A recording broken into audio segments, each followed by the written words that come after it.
Hello guys, this is your friend and we are back with a new fanfic. If you enjoying this fanfic then press the like button and subscribe my channel. Let's start a fanfic. Which is what if Naruto found love with Hinata, Ino, Anko, and a Konoha harem, Part 1. The damage inflicted by the Kyubi no Yoko stretched for miles. Parts of the Great Wall that once encircled the Hidden Leaf village were destroyed, leveled by the destructive power of the nine-tailed fox, a creature capable of causing earthquakes and tsunamis with but a flick of its tails. The wall was not all that had fallen. The damage had spread into the districts of the village, wrecking the Hyuga compound and the Uchiha district along with revamping the plots of land owned by the Nara clan. The village known for its will of fire certainly suffered a great deal of damage because of the Kyubi's sudden attack. Not only had Konoha suffered major economic losses with all the costly damage, but the village had also lost a lot of manpower in the attack. Many prominent shinobi such as Akamichi Torafu, Uchiha Kagami and many others lost their lives during the attack. Perhaps the biggest loss was the Hidden Leaf's Yondaime Hokage, the Kiroi Senko, Namikaze Minato. With the loss of perhaps the most gifted shinobi Konoha had ever produced, the political climate was in disarray. The daimyo immediately called for the Sandaime Hokage, Hiruzen Sarutobi, to come out of retirement and assume the mantle of Hokage once again. And so there he was, the Kami no Shinobi, the legendary professor of Konoha and master of all forms of shinobi combat. Hiruzen Sarutobi was now left to struggle with one dilemma that stood out of many the Kyubi attack had left him with. At the moment, only he knew what had truly happened. Uzumaki Kushina, Minato's wife, the second Jinchuriki of the Kyubi, had through the meddling of Uchiha Madara, been forced to unleash the Kyubi during labor. It had all happened so fast and before Hiruzen knew what happened, he had lost 12 Anbu operatives, amongst which 2 of Konoha's brightest medics, and soon after, his dear wife, Sarutobi Bawako. Madara's meddling had rushed Minato and Kushina into their untimely deaths as they sacrificed their lives to save Konoha and their newborn son, Naruto. Minato had called forth the Shinigami and sealed the fox's yin chakra within himself, sealing away its spiritual essence and by proxy its physical body. The Yang chakra was sealed within Naruto as Minato knew without a doubt Konoha would come to face great danger, and would need the fox's power to overcome it. The Shinigami then took Minato's soul as payment for sealing the Kyubi's yin chakra, while Kushina died along with her husband, drained from her life force during the entire affair. Not even her unique Uzumaki vitality and longevity were able to save her, and thus Uzumaki Naruto became not only the third Jinchuriki of the Kyubi but also an orphan in the same night. What to do with you now, Uzumaki Naruto? Hiruzen wondered, looking down on the sleeping infant. Life would not be easy for this young one. No, whatever normalcy the child could have had it not been for Madara, was now out of the question. From an early age he would have to be protected and taught to defend himself and those around him. If only I had the time, Hiruzen reached into the makeshift cribs of blankets and plush pillows and held up the child. My dear Bawako, I could really use your help right now. As the Sandaime Hokage, his duties were to this village first and foremost. The lives of thousands surely outweighed that of one, even if this particular infant was the spawn of the fourth Hokage and the descendant of the near-extinct Uzumaki clan. And there it was. The answer to his dilemma was right before him. Another Uzumaki still lives. It was a risky move, Hiruzen was sure of it, but it was the only alternative he had. The Sarutobi clan could not adopt this one child and yet refuse the dozens of other children left without family, nor could he, in good conscience, make Naruto's status as a Jinchuriki public. There would be revolts, demands for a public execution by the civilian populace and demands for Uzumaki Naruto to become a weapon with the sole purpose of destroying Konoha's enemies. Surely Minato and Kushina would understand, Hiruzen reasoned with himself. Even if he made Naruto's parentage public, he had his doubts if that would be enough to hail him as the hero his parents wanted him to be known as. And, surely, they would come for him. Iwa and Kumo would undoubtedly seek to assassinate the young boy, as would other villages.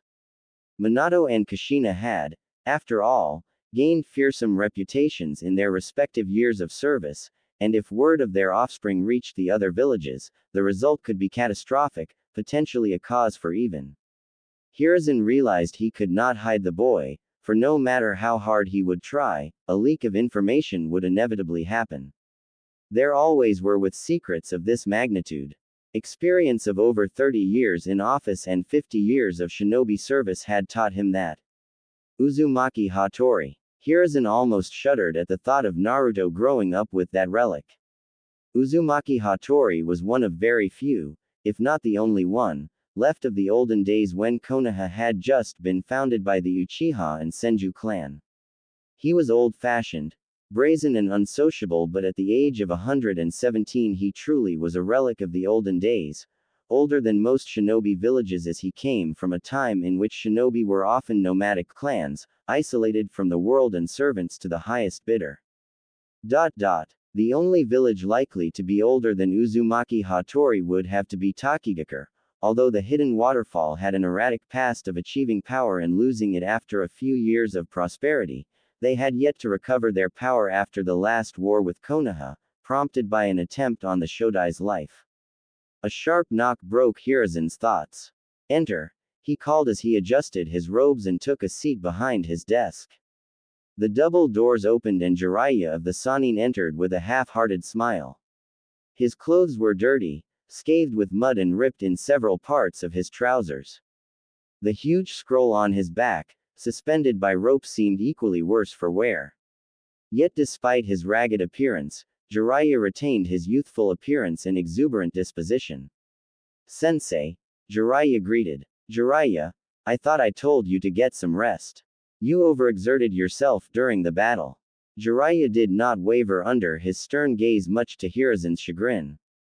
At 38 years old, Jiraiya was no longer the impulsive youngster that feared his rebukes. He was no longer the foolish genin who used the summoning jutsu on a whim and ended up lost for months. How they have grown so quickly, Hiruzen noted with a sigh as Jiraiya took a seat in front of him and helped himself to the sake, pouring a saucer full for his sensei and drinking from the jug himself. What brings you here, Jiraiya? The Gama Sennin helped himself to a good swing of the alcoholic beverage before answering. I want to know your plans for Naruto. Jiraiya met his sensei's eyes and waited patiently for an answer. Years ago, when he was still a youngster, Jiraiya quite enjoyed theatrics. However, the current situation was far too dire, too serious to joke about. Nobody but you and I know of Naruto-kun's parentage or status as a Jinchuriki, Jiraiya, and I intend it to keep it that way. At least for now, Hiruzen told him. As expected, Jiraiya's eyes narrowed and his eyebrows curved into a displeased frown. You know why, Jiraiya? Please, I simply do not have the will to argue. No, sensei, we are going to talk about this, Jiraiya forced. The kid's a hero. Why shouldn't the people be allowed to know this kid is just as much of a hero as his parents are? Minato wouldn't have accepted this, and don't even get me started on Kushina. She would probably level this whole village. This is only temporarily, Jiraiya, Hiruzen tried to appease his former pupil. As I am sure you can imagine, there's a lot on my mind. I have yet to speak with the council, the daimyo's delegates or the populace for that matter. For the time being, it is of the utmost importance that we organize ourselves, treat our wounded and take some serious damage control. And then what? After all the fussy clans have been appeased, the politics have been all said and done and the villagers brought out of evacuation, what then? Don't tell me you intend to have the boy put in an orphanage, or even worse, become a weapon. Hiruzen sighed. You are the boy's godfather, Jiraiya. No. Jiraiya's answer was direct and firm. I'm not a parent, sensei. You can't hand over a kid to me, it's just not possible.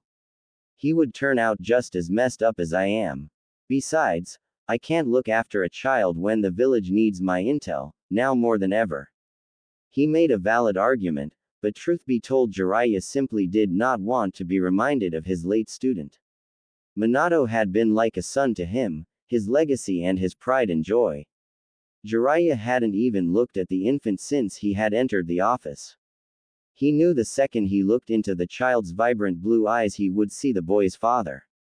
Naruto would serve as a painful memory, one he clearly did not want or need right now. Then what do you suggest, Jiraiya? If you, the boy's godfather, will not take him, who will? The council will undoubtedly push for an ultimatum: either Uzumaki Naruto becomes a weapon or he will be executed. Knowing R. Hiruzen paused for a moment as he searched for the right word. Misguided daimyo, he will support the clans that have his favor, the very same clans that will push for either execution or turning the boy into a weapon. Why don't you make this public? Jiraiya suggested, clear desperation in his voice. Make it common knowledge what a hero Naruto is before the council can make the motion to use him as a weapon. If the people find out want an injustice they're planning. Jiraiya, Hiruzen said with an annoyed rise in his tone, causing baby Naruto to shift uncomfortably and yelp. You're grasping at straws. The people of Konoha have just lost countless of loved ones once again. It hasn't been 10 years since the last war and now they have once again suffered such a loss, all in one night. They will not take this very well. I'm sure you remember the riots only a few years ago, or have you forgotten? Let me remind you. It was at the time Minato-kun completed the Hiraishin and proved to be capable of decimating the enemy. We were finally beginning to win a war we would have otherwise undoubtedly lost. Do you remember now? The cries for blood, the cries for an attack on Iwa, to tear them apart and forever render incapable of rebuilding just as they had tried to do to us. They will not accept this, Jiraiya. The sooner you stop fooling yourself the better. We must come up with a viable solution, one that does not harm Minato's child. Then what do you suggest, sensei? Jiraiya demanded, venom laced to his tone. You know I can't take him. And if you're thinking about Tsunade, think again. Last I spoke to her she was still depressed about Dan's death. According to her assistant, she hasn't used any ninjutsu in months. She won't be able to protect Naruto, and like I said, Konoha can't afford the loss of intelligence if I take him. We have to come up with something else. Sensei and student locked eyes for a moment, sitting in silence and contemplating on what the other was thinking. Hiruzen knew Jiraiya better than his student thought he did. He knew Jiraiya would not want to live with a reminder of his beloved student, but he wasn't nearly cruel enough to confront him about that. After all, he had lost Orochimaru forever only recently. It made no difference if his heart was still beating, the kind boy Hiruzen knew years ago was lost forever. Hiruzen sighed wearily. He felt far older than he appeared to be. There's one more option, Jiraiya, he began quietly, Uzumaki Hattori. You've got to be kidding me. Jiraiya interrupted loudly. That old man is crazy. Not only does he make you look like a spring chicken, he's completely and utterly crazy. What kind of childhood would Naruto have with him, living with that relic? It is far better than any alternative we have come up with so far, Jiraiya, Hiruzen countered. Now, if you will let me finish. Uzumaki Hattori is indeed old and rather out of it, but if we have a caretaker along with him to look after the child, Naruto may still have a childhood with some degree of normalcy. A sheltered childhood is better than no childhood at all, surely you would agree to that. For a few moments Jiraiya was quiet. The Sandame's arguments were infallible and he had no better solution than the old man did. Alright, Jiraiya finally conceded. Alright, if the old man is willing to take the boy in, and if he is willing to allow a caretaker. I'll make sure to protect the kid to the best of my ability whilst maintaining my information network. I won't be in the kid's life much, but it's better than nothing. It's all hell of a lot better than what I had. Jiraiya rarely referred to his orphan childhood, and so there was an uncomfortable silence Jiraiya decided to break after a moment. Who do you have in mind for this caretaker job? Josen Shitaji, Hiruzen said almost instantly. Hiruzen knew she was the best for the job. Not only was she one of Kushina's midwives, she was one of her closest friends. Kushina had requested her to be there when Naruto was born, she was to be the boy's godmother. Jiraiya raised an eyebrow. He had never heard of this Taji nor had Kushina ever mentioned her as her choice for godmother. She and Minato had decided they would pick godparents respectively, and although he had never asked Kushina directly about her choice, it still struck him as odd. I'd like to see her file, sensei. Jiraiya, she's an Anbu operative. You know I cannot divulge you in such information without good cause. This shitstorm isn't a good enough cause for you. Jiraiya challenged. Hiruzen's expression remained blank, prompting his former student to glare at him. Fine, Jiraiya said as he moved towards the door. I'll just track her myself and test her skills firsthand. I'm not going to let an incompetent kunoichi take care of Minato's kid. Just as his hand gripped onto the door, Jiraiya heard Hiruzen give a heavy sigh in defeat. All right, I will fetch the file. Here, take Naruto-kun and wipe that smirk of your face, Hiruzen told him with a frown, passing the newborn to the toad sage. Hiruzen took his seat behind his desk and called for his secretary to take a break for good measures. Receiving a comply, the Hokage stood out of his chair and made his way to the far end of his office by the framed pictures of the Shodai and Nadaime Hokage. A quick ram hand seal later and the walls began to shift and contort rapidly as a safe became visible. Another minute later Hiruzen took his seat once again and placed the file on his table. There you have it, Hiruzen said with a motion of his hand. What he had just done, handing over information on Anbu operatives, was strictly forbidden and against protocol, but Jiraiya had given him no choice. He had no doubt in his mind whatever Jiraiya had planned to test Josanshi Taji's skills would likely maim her or perhaps even kill her. Jiraiya was a perfectionist and if he were to trust anyone with the life of his godson it would have damn sure be someone skilled enough to protect him. Let's see. Jiraiya settled baby Naruto in one arm and flipped pages with another, nodding as he took in the information. 3 years in Anbu, not bad. Hey, she belongs to the same squad I was in. Jiraiya moved the page over and continued to read out loud. First class medic, an affinity for water and fire. Overall considered to be a B-ranked shinobi. I see she's got a clean slate. No previous warnings or reports of misconduct. You will see she is of sound character. Kushina was very close to her and trusted her unconditionally. Hiruzen nodded. You would perhaps have known of their friendship if you were actually here longer than 6 weeks a year, Jiraiya. Jiraiya looked up at his sensei with annoyance, but allowed the comment to slide and continued to read the file. Alright, she'll do, Jiraiya decided after a long moment of silence broken only by the baby's suckling noises. The question is, how are you going to hide the fact one of Konoha's first-class medical ninja is gone without a trace? Having her declared as a rogue shinobi won't do much good, especially if they sent Hunter Nin after her. She'll just end up endangering Naruto. Do not fret, Jiraiya, Hiruzen assured him, balancing the infant in his arms. I will simply fudge the paperwork. I'll have her set on a triple S rank mission on papers. It may be a little risky but I have no doubt I will be able to bury her name. A triple S rank mission. Jiraiya repeated, shifting Naruto's weight. Do those kind of missions even exist? They're unheard of, old man. Are you sure you're not losing it? They're unheard of, but they exist, Hiruzen replied pointedly. Common knowledge amongst most civilians and shinobi is that classifications go up to A rank. However, the more seasoned shinobi will know of the S-rank classifications but only the higher-ups of villages will know of double and triple S-ranked classifications. No need for the history lesson, sensei, Jiraiya commented with annoyance. He wasn't a damn underling anymore. It was simply embarrassing how his old sensei could still speak to him as if he were the same ignorant genin from all those years ago. How come I haven't heard of them before? I'm the strongest shinobi you've got. Hiruzen's expression went blank. Oh, but I did not realize you still considered yourself as one of my shinobi, Jiraiya, he replied with dry wit. What? With you coming and going as you please, whenever you please. No, I did not believe it to be prudent or necessary to inform you of this mission grade.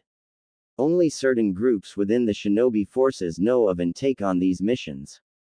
You, Jiraiya, are an individual. One I have long since given up on grooming for my position.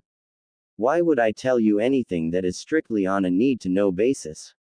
A pointed silence resumed, in which Jiraiya glared at Hiruzen, who looked at him impassively. Something had broken between them a long time ago. He wasn't sure what or why, but he knew he no longer looked up to the man before him. Even after Orochimaru and Tsunade had left their home, Jiraiya remained as a valuable asset, and yet his former sensei did not seem to appreciate him at all. Still, Jiraiya pushed aside those thoughts. This wasn't about him, this was about Naruto. This was about Minato's child. That makes sense, Jiraiya replied. Of course it does, Hiruzen replied with a mirthless smile. If you can pull it off, then by all means do it. What worries me is that old fart, Uzumaki Hattori. The guy is literally ancient. He must have gone senile by now. I'm afraid so, Hiruzen agreed. We must move quickly. Hiruzen showed an oddly satisfied grin. You don't expect the Sandaime Hokage to leave Konoha in times of crisis, do you, Jiraiya? Jiraiya cursed vehemently under his breath. A week later, Hi-no Kuni countryside. Within hours after having decided what to do with Naruto, Hiruzen and Jiraiya had taken action. Josanshi Taji was summoned to the Hokage's office and sworn into secrecy over her next mission. The Kunoichi had been surprisingly fierce about the proposition and even requested they placed a cursed seal on her to forbid her from speaking of her mission, should she ever be captured. Taji's loyalty to her best friend was admirable and she took her duties as godmother very seriously, although she had never been asked officially to fulfill the duty. Hiruzen had her pack her things an hour after her briefing while he prepared the necessary paperwork for the Triple S rank mission that would last for a minimum of 13 years.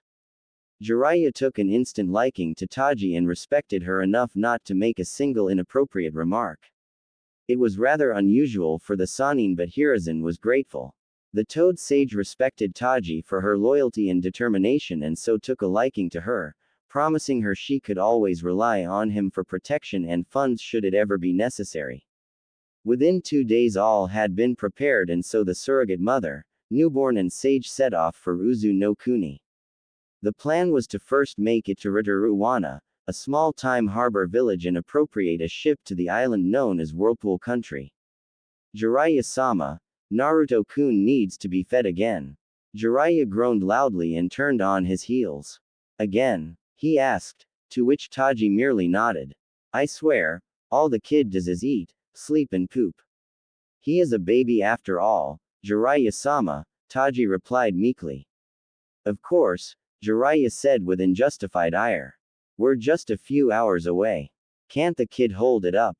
Jiraiya whined childishly, causing Taji to laugh. Sorry, Jiraiya-sama, but my duty is to Naruto first and foremost. If you wish to move on without us, feel free to do so, Taji joked good-naturedly, shifting the infant Naruto in her arms. You sure are serious about this whole surrogate mother business, Jiraiya commented. The hermit walked over to a tree and placed a hand on its bark. Nodding appreciatively, he swiftly chopped at it with his hand. It was like cutting through butter with a hot knife as the tree fell. Oh, Naruto-kun enjoyed that. Taji held up Naruto for Jiraiya to see his wide eyes, as if he could comprehend the impressiveness of what Jiraiya had just done. I must say, he is an unusual baby. He doesn't cry or laugh at all. He only gurgles when he's been fed. As shrewd as his old man, course you are. Jiraiya pinched Naruto's cheek. He instantly regretted the action as Naruto retaliated by vomiting over his hand. Ah, gross. He did that on purpose. Taji merely smiled. Oh come on now, Jiraiya-sama. He is only a baby. Yeah right. Jiraiya pointed at Naruto's smiling face. Look at him, he's smiling. Oh, my. Naruto has his mother's infectious smile. Ooh, shores of Uzu no Kuni.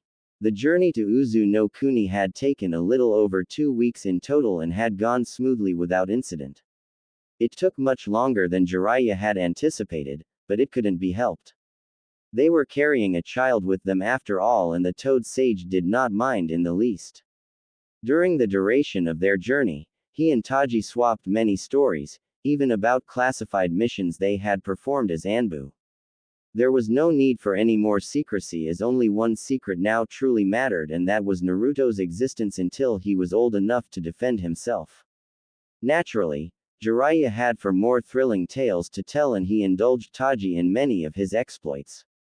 He told her of the noteworthy shinobi he had faced in battle, the places he had been, and even gave her a copy of his first book, The Tale of the Utterly Gutsy Shinobi. Taji promised him she would read it to Naruto, although he attempted to dissuade her from doing so, as the only people that actually liked the book were his sensei, Fukasaku, Minato and Kushina. The mentioning of the latter two only further strengthened Taji's resolve, however, as she told him Naruto should know what kind of person his parents had wanted him to be. The journey came to an end not long after reaching the island of Uzu no Kuni. It was a few hours before they had reached their destination, Uzushiogakure, the village hidden amongst the whirlpools. As they neared the outskirts of the village, Jiraiya noted how the scars of battle had yet to leave the landscape. The Sannin had been to the village only on 3 other occasions in his life. Back then the village had been rather impressive, with its wide roads, cylinder-shaped buildings and impressive designs of infrastructure that separated carriages from the pedestrians. In the middle of the village was its monument, a plaza decorated with statues and buildings in honor of their village leaders and other prominent figures that had been produced by the village. It was a dark chapter of the shinobi world indeed, as Uzushiogakure had been razed to the ground. The details were vague, and whatever evidence had been submitted was not enough for Konoha to go to war over. It had been too late once Uzu had been wiped out by the massive attack spearheaded by Kumogakure and Iwagakure and backed by smaller shinobi villages. Jiraiya shook his head as they neared the remains of the walls that once been vast and protected the village. The Sannin ran a few diagnostic jutsu to detect trap seals the village had once used. Strangely enough, he found none. Performing the jutsu once again, Jiraiya received similar results. Strange. The old man is either dead or he doesn't care anymore. Either would be just as bad. If the man was dead, they had wasted weeks of traveling. If he simply did not care, then there was a good chance he would refuse to look after Naruto, descendant or not. Follow my lead carefully, Taji, Jiraiya instructed. As she nodded, he continued to lead the way into the ruins of the once proud nation of Seal's masters. Where are we going? Taji spoke so softly she was almost whispering. Clearly she was just as anxious as Jiraiya was. Jiraiya merely waved a hand at her and continued to lead the way to the one place he was sure the old man would be at, the plaza in the heart of the village. As they walked through the streets of Uzushiogakure, Jiraiya was reminded how large and grand the city had been, nearly stretching across the entire island, which was at least 3 times as big as Wave Country.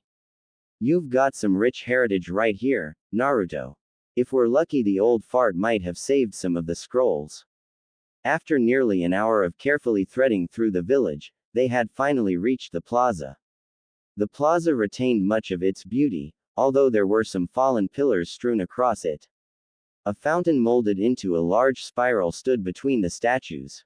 Jiraiya's heart skipped a beat upon arriving in the plaza. Sat in a lawn chair before the statues was a figure with his back facing them. The figure sat in a rather hunched back fashion, and from what Jiraiya could tell he appeared to be sleeping. The old man had long, white hair that reached the small of his back. He wore black overalls under the traditional marine blue armor of Uzushiogakure shinobi and a red sash around his waist.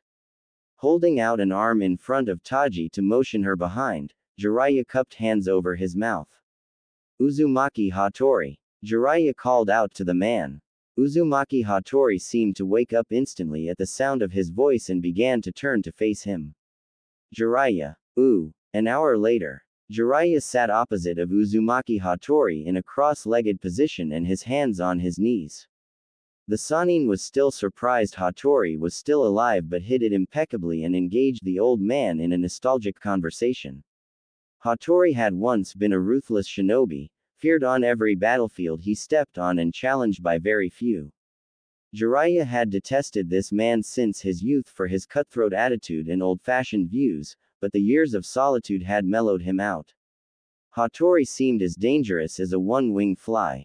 Jiraiya wasn't even sure the old man was listening to half the words he was saying when he tried to explain the situation to the old man. Hattori seemed to nod every now and then, grunt noncommittally. With his droopy eyes and constant nodding off, Jiraiya doubted Uzumaki Hattori was in a state to take care of anyone. I see, Hattori croaked with a tired nod. My great-great-great my descendant, he then decided to simplify, is in danger of assassination by Iowa, Kumo and quite possibly his own birth country for being the Jinchuriki of the Kyuubi, and now you wish to hide him here until he becomes old enough to defend himself. I see. Yes, Jiraiya said with relief. It had taken over an hour to explain the rather simple situation to Hattori. In Konoha he will either end being executed, turned into a weapon or treated with contempt for his entire life. His parents had made enemies in Kumo and Iowa and they would undoubtedly attempt to take his life. Hattori nodded slowly, encouraging Jiraiya to continue. With your permission, we would like to hide Naruto here. I do not expect you to protect him, that is why his caretaker, Taji, Jiraiya motioned the Anbu medic in the corner holding Naruto, is here. She will protect him and teach him the shinobi arts. She is skilled in providing for Naruto as well as you if you so wish it. The boy's hair is not red. All Uzumakis have red hair, Jiraiya. Hattori did not pose it as a question, more like a statement and patiently waited for Jiraiya to explain. Kushina had red hair. Why does this young child not have red hair? He must have red hair. Jiraiya resisted the urge to groan. The boy's father, Namikaze Minato, I'm sure you have met him, had blonde hair. Apparently Minato's genes were the dominant ones. This was rather ironic, Jiraiya thought with an inward chuckle. In their relationship, it had clearly been Kushina who called the shots and Minato went along with her every command. Jiraiya snapped out of his inner thoughts and put up a serious expression. I assure you, this is indeed your descendant. You must have some way of testing that for yourself, do you not? Hattori remained silent for the rest of Jiraiya's explanation and only spoke when the hermit had finished. Jiraiya, no tests will be necessary. I believe you, I can feel it in this boy myself. He possesses the distinctive chakra only an Uzumaki would. Hattori spoke with his croaky voice. The ancient man reached for the canteen Jiraiya offered him and took a few gulps before continuing with a more grave tone. Jiraiya, my days are waning. The Uzumaki traits of longevity and vitality have kept me alive for an exceptionally long time, even by clan standards. However, even I will die eventually. Over the years my hair has gone white, not gray, but white. This happens only when an Uzumaki lives long enough to reach an age where his body can no longer go on and his life force begins to gradually decrease. Hattori paused to allow the information sink with Jiraiya and then continued a moment later. My life is circling in the drain and soon Uzumaki Naruto will be the very last of the once great Uzumaki clan. You wish to teach him? Yes, Hattori nodded. The Uzumaki clan will live on in Naruto, but he must also carry out our traditions not only in blood but in knowledge. I will teach him, educate him into a fine shinobi. At my age I am no good for ninjutsu or taijutsu, however there are a great many things I can and must pass on to Uzumaki Naruto. From there on out, Jiraiya and Hattori spend hours upon hours of discussions. Jiraiya clearly did not trust the old man and wanted to know every detail of what he wished to pass on to Naruto. Eventually, after much discussion, Hattori had promptly stood up and beckoned Jiraiya to follow him. The relic led him into the great tower of the village where the village leader ruled from and where the villagers would flee to in case of an evacuation order. Jiraiya soon came to understand he had never truly seen all of Uzushiogakure as underneath the surface were a labyrinth of secret pathways, tombs and honeycombs of storage facilities as well as hidden training grounds. The founders of Uzushiogakure had truly designed a magnificent village. Those unfamiliar with the hidden underground of the village could get lost for days if not forever in the maze-like underground. Hattori led Jiraiya through the pathways swiftly and moved without a doubt in his direction. The old phantom knew the underground by heart. Eventually the two came to stop before a huge pair of double doors, 20 feet in width and 50 feet in height. What is this? Jiraiya asked the old man, feeling a sense of suspiciousness. He wasn't comfortable in the slightest with the man in the poorly lit labyrinth under the village. This, Jiraiya, is the treasure trove of my people. Of Naruto's people, Hattori told him and promptly bit his thumb and went through a complex string of seals Jiraiya could not recognize. This is Naruto's heritage. The massive double doors groaned and moved slowly, causing enough tremor for small chunks of rocks to fall down. They had not been used for years, Jiraiya noted. As the doors split open, Jiraiya's eyes widened considerably. Before him was a giant hall of shelves containing thousands of scrolls and books. What is this? Jiraiya turned to Hattori with an obvious sense of shock in his voice. Is this what I think it is, Hattori? Are these? Yes, Jiraiya. These are all the jutsu my people, and Naruto's people, Hattori was keen on reminding him of that, have acquired over the years. Some of these were thought to be long forgotten, others were made forbidden and a few were thought to be destroyed. This is the heritage of Uzushiogakure founded by the Uzumaki clan. This is Naruto's heritage. Jiraiya dropped all inhibitions as he entered the tomb. Even he, the legendary Gama Sennin, had been swept away with such profound shock he could not help to feel like a child in sweets shop. Oddly enough, all the scrolls were kept in pristine conditioning, protected by the array of seals set up by the Uzumaki clan many generations ago. Our knowledge was feared so greatly, Kumo and Iwa and many others sought to destroy us. They never found what they were looking for, however, Hattori cackled with glee. They came in search of power to destroy their enemies and they found nothing. These are amazing. Jiraiya read the tag on a rather thick scroll and made to reach for it only to violently propel him backwards and into the ground. Jiraiya groaned and swore loudly as he got sat up. What was that? Only those of Uzumaki blood may touch these scrolls, Hattori explained, walking over to the shelf Jiraiya had been looking at. Allow me to demonstrate. Hattori reached for the very same scroll Jiraiya had reached for and plucked it off the shelf. A quick hand seal later and the scroll glowed for a moment. You may copy its contents, if you wish, but return the original to the shelf when you are done, will you? Jiraiya caught the scroll midair and reads it label with wide eyes. The reverse 4-symbol seal, this is an S-ranked kinjutsu. It was said to be lost generations ago. Jiraiya quickly created a kage bunshin and had it copy the scroll's contents as he joined Hattori, who stood in his hunchback posture. Thank you. Hattori did not acknowledge his gratitude and got straight to the point in his croaky voice. You see why it is so important for me to pass on the Uzumaki clan's teachings to Naruto, Jiraiya. Jiraiya for his part scratched his cheek in thought. I can certainly see why you would think so, Hattori. I have no problems with him learning of his clan, but I do not want to see him become obsessed with obtaining all jutsu. I have lost a dear friend to such obsession and I will not stand by and watch Naruto follow in the same footsteps. Of course not, Hattori quickly conceded. A little too quickly, but the ancient shinobi pressed on it quickly. I intend to only teach him of our seals. That is the most important heritage you will find here. What he plans to do with the rest of the jutsu obtained is up to him. Should he wish to share it with Konoha, so be it. He will be the new head of the Uzumaki clan when I am gone. Jiraiya's expression instantly lit up, seeing a great chance for Konoha to obtain more jutsu. At times like these, when the village had been greatly weakened, a larger arsenal of jutsu at their disposal was exactly what they needed. Then I accept your offer.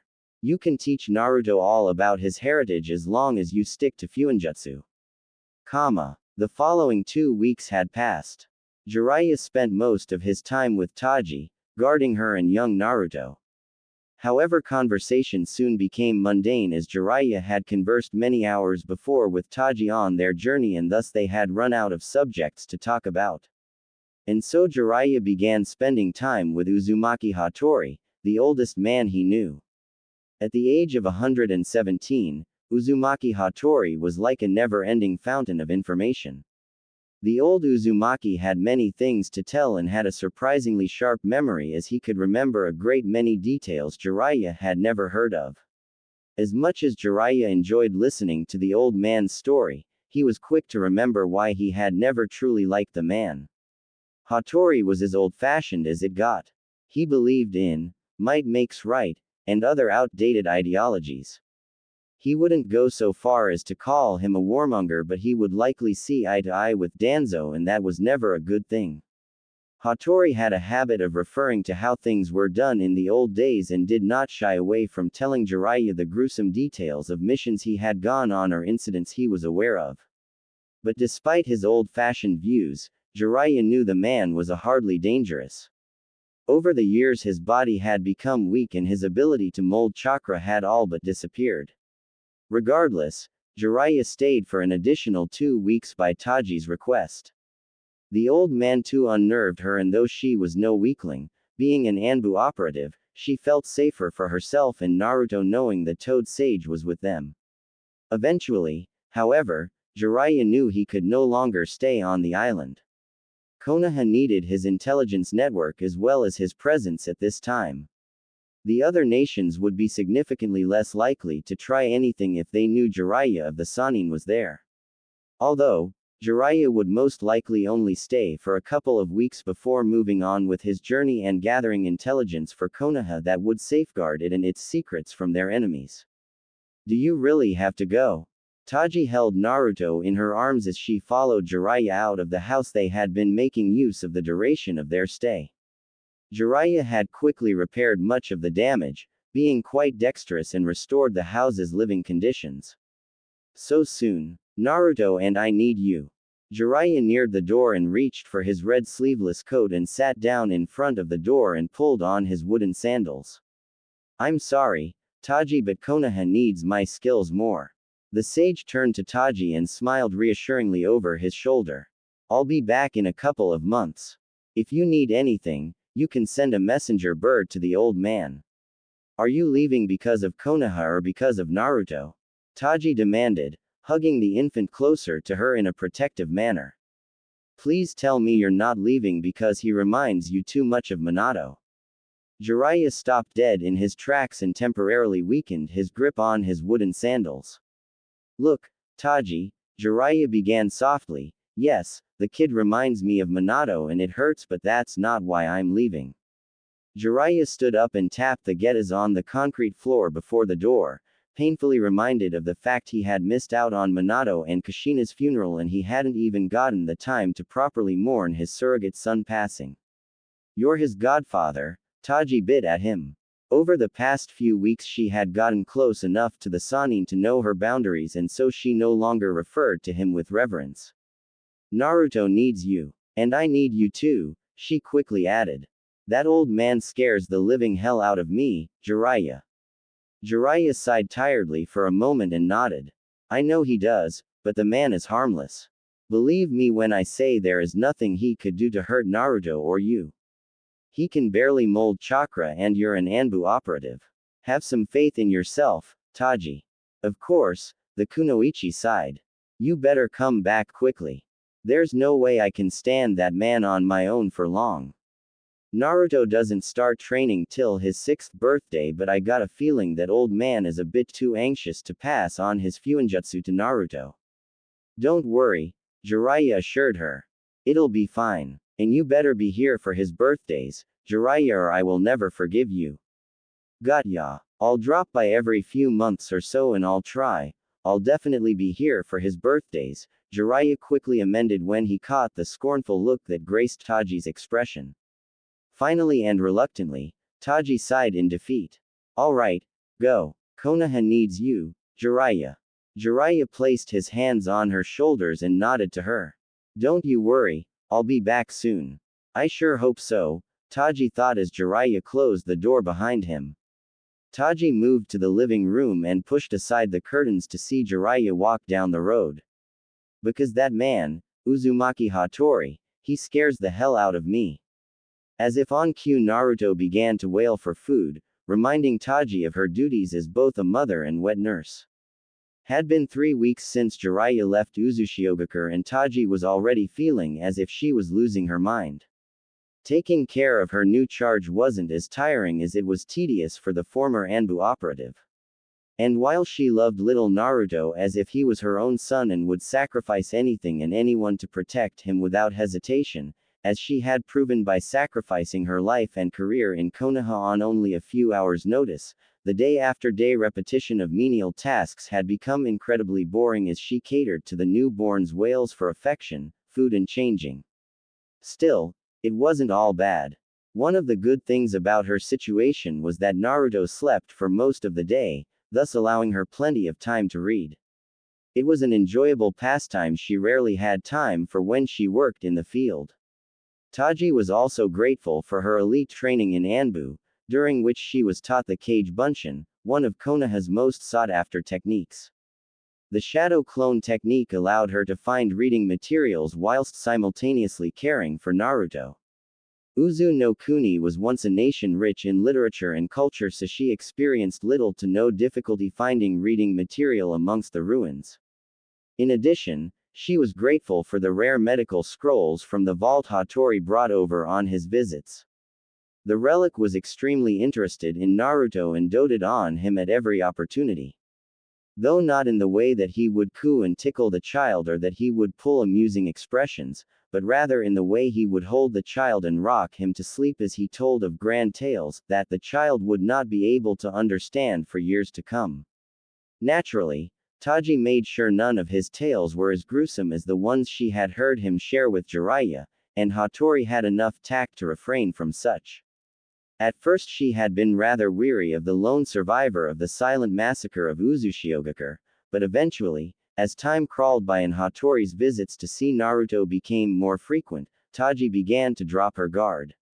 He is Naru-chan's grandfather after all, she reasoned with herself. He would never want to hurt him.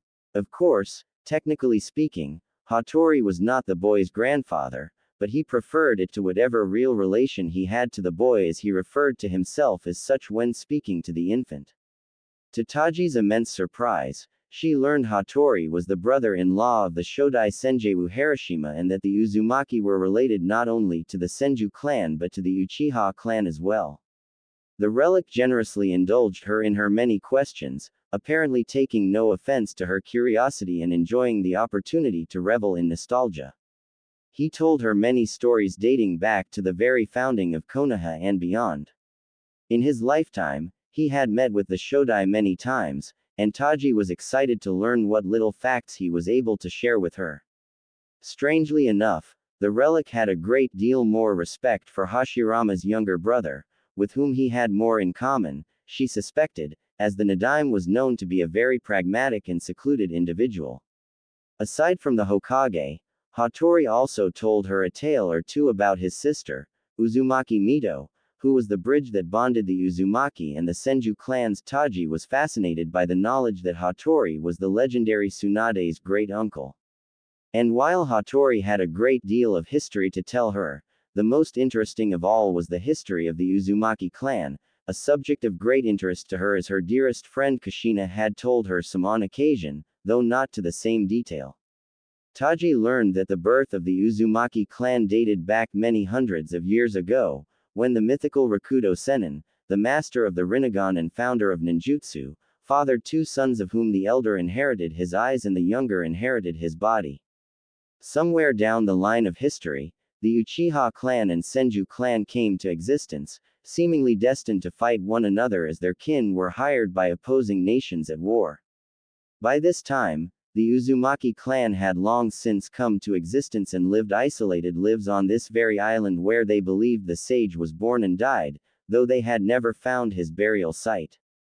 Hattori had even shared his theory, which speculated there was a good chance the Hyuga were close relatives to the Uchihas and by proxy to the Uzumaki and Senju as well, as they were also likely to be descendants of the older brother who passed on various mutations of the Rakudo Sennin's Rinnegan, a dojutsu she had never heard of before. Admittedly, this is an unfound theory, young one, Hattori had croaked. I would need to have access to the Hyuga shrines to trace their ancestry, but the Hyugas have always been very secretive of their affairs. They would never admit to having any blood relation to the Uchiha. Most notably, Hattori was very adamant that she understood one absolutely truth, and that was that the Uzumaki were scholars first and foremost. The Uzumaki did not start out as a shinobi clan, they came to be one for reasons beyond her thinking. The Uzumaki had an insatiable thirst for knowledge so great it took precedent above all else. This was not to say the Uzumaki were in any shape or form weak. In fact, they were far from it, as Hattori boasted on numerous occasions. It was in their pursuit of knowledge and understanding of the universe that the Uzumaki had grown both in wisdom and in power, developing unrivaled jutsu their enemies could not hope to match. In fact, they grew so powerful that Uzushiogakure was kept a hidden village since its founding, as countless nations sought them out for their aid in their wars, barbaric wars the Uzumaki looked down upon with disdain, for they were above senseless violence. The Uzumaki did not fight unless it was absolutely necessary, they refused to participate in any conflict that did not involve them directly. Not even when they were asked by their cousins of the Senju clan to aid them against their mortal enemies of the Uchiha clan did the Uzumaki fight. Instead, they opted for neutrality as they were related to both clans and did not wish to be involved in their feud, which had lasted for decades. When asked how the Uzumaki sustained themselves without taking on missions or without a daimyo for funding, Hattori revealed to her that, while they preferred to keep it to themselves, they were not above trading in weapons, knowledge and some of the rare natural resources that could be found on the main island and on the smaller ones nearby, islands neither Jiraiya nor Taji had even noticed as they were hidden by genjutsu sustained by seals that were still active even now. In fact, to Taji's surprise, even the main island was hidden from view. But, Hattori-san, if this island was hidden all this time, how did Jiraiya manage to bring us here? She had asked with a confused frown permeating on her otherwise flawless skin. In response, the relic cackled with childish glee. A long time ago, Kushina returned to this island with that man and Jiraiya. By that man, Taji assumed he meant Namikaze Minato, for whom Hattori appeared to have a cool, grudging respect. Those born with Uzumaki blood will always be able to find this island. However, for those we consider allies, we have ways of letting them return. I suspect Kushina allowed that man and Jiraiya to return to this main island whenever they pleased. For once the silly girl's disregard for our ways turned out helpful. In her 3 weeks of living on the island, Taji accumulated more knowledge on the legendary Rakudo Sennin than most scholars did in a lifetime of research. She learned from Hattori that a great number of ninjutsu and bloodline limits could be traced back to the Sage of Six Paths. Virtually all dojutsu were mutations of the Rinnegan passed down the elder brother's lineage, while a great number of body-related Kekkei Genkai came down from the second brother's lineage. Amongst other these included the infamous dead bone pulse of the Kagaya clan. The Uzumaki, whom were born with strong chakra and incredible stamina, vitality and longevity, were undoubtedly descendants of the younger brother. As were the Senju, whose members were also born with strong chakra and bodies were capable of incredible ninjutsu, the greatest examples of this being the Shodai's Mokuden and the Nidaime's space-time ninjutsu. However, only the Uzumaki and Senju were born with the innate potential to master all elements, according to Hattori. This explained quite a great deal about Kushina's immensely powerful ninjutsu, something Taji had always been curious about. Truly, she had learned a great many things since she came to Uzushio, things she would otherwise have had no chance of learning, but still, she was no Uzumaki, and so her thirst for knowledge was not so great that it prevented her from sighing in utter boredom as time seemed to creep by at an increasingly slower pace. There was not much she could do for amusement other than reading. Even that had gotten dull, and considering how book smart she was, as most good medics were, that was quite unusual. Fortunately, Hattori found a remedy to her boredom and gifted her with a few scrolls of practically ancient medical jutsu from the Uzumaki vault, claiming that she was now an honorary member of the Uzumaki clan now that she was Naruto's mother. Taji suspected it was Hattori's way of getting closer to her son but was very much grateful for the opportunity nonetheless and relished in the practical exercises she could now spend her time on. She had been giving free rein over the medical jutsu shelves in Uzushio's treasury tomb and left Naruto in the care of Hattori while she went to look for more jutsu.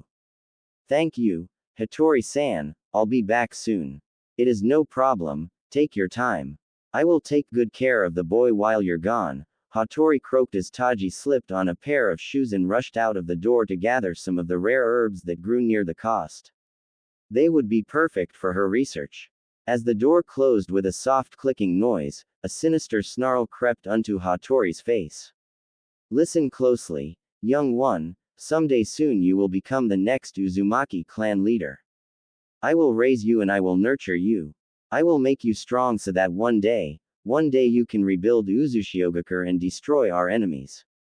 They will pay for what they have done. They will all pay. A cackle escaped Hattori's throat. It was a frightening kind of laughter that did not hide the hatred in his voice as he spoke.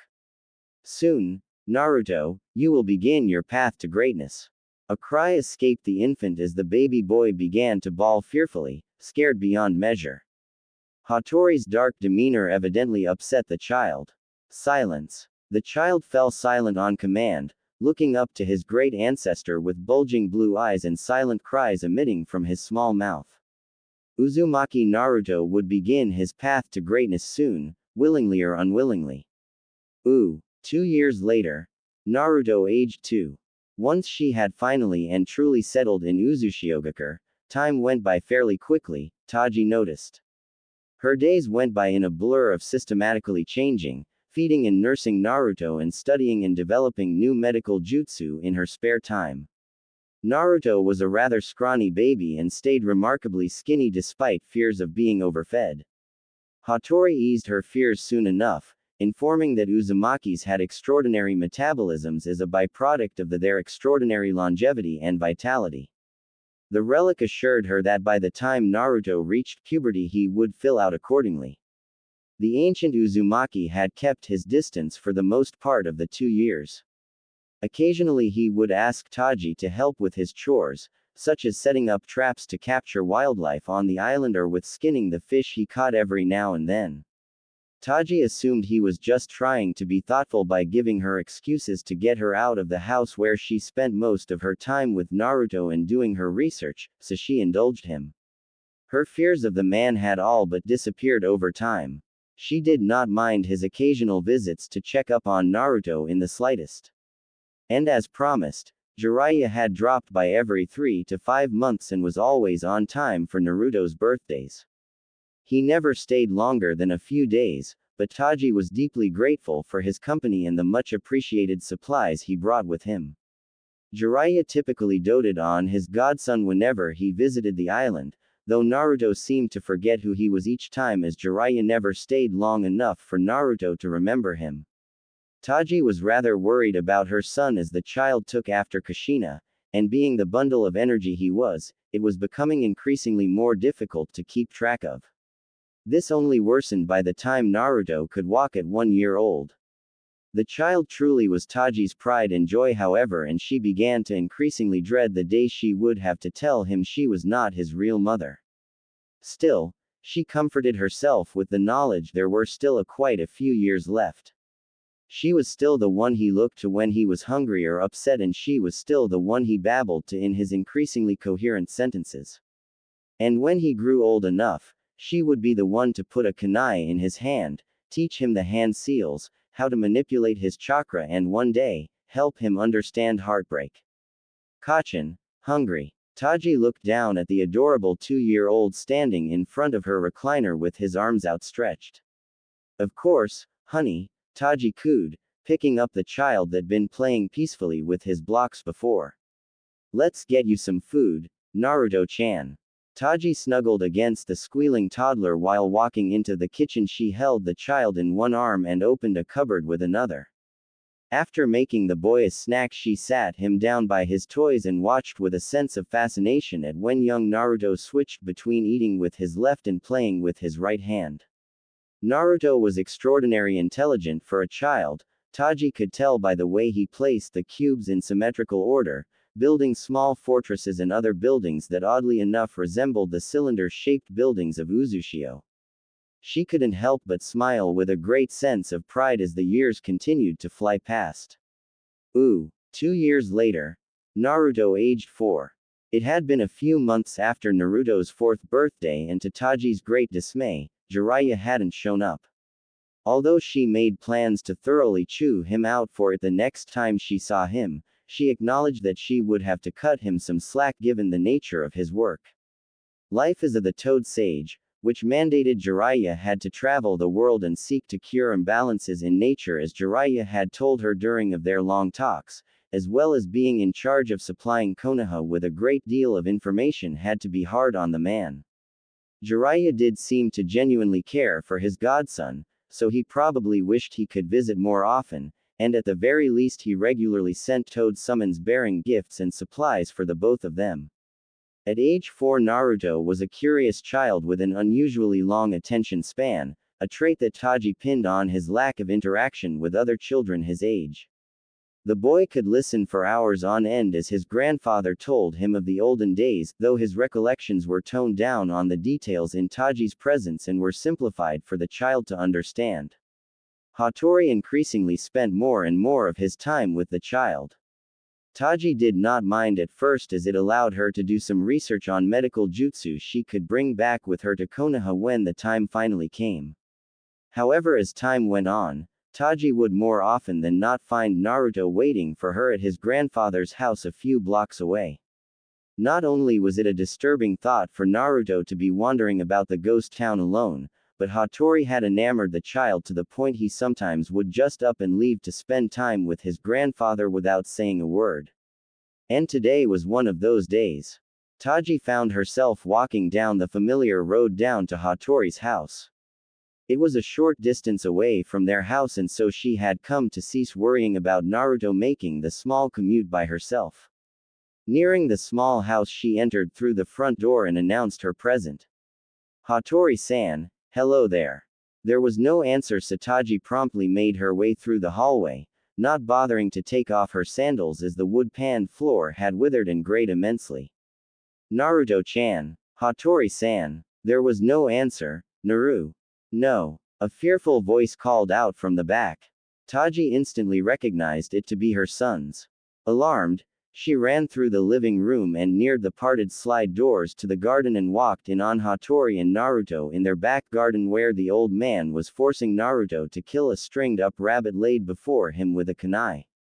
The child screamed and kicked, tears running down his chubby, whisker-marked cheeks as he resisted as much as he could. Jichin, I don't wanna. What are you doing, Hattori? Do as I tell you, child.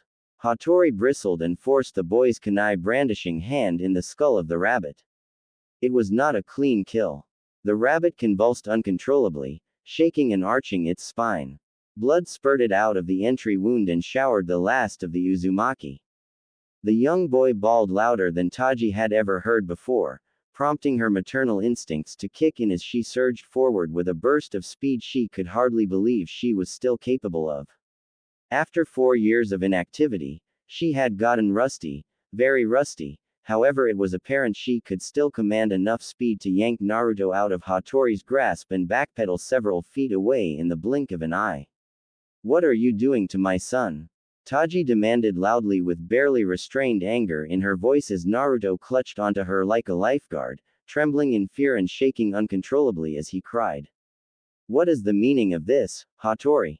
She screamed whilst channeling her urge to kill. You are not his mother. Hattori spat with venomous insanity, clutching onto the kunai in his hand tightly.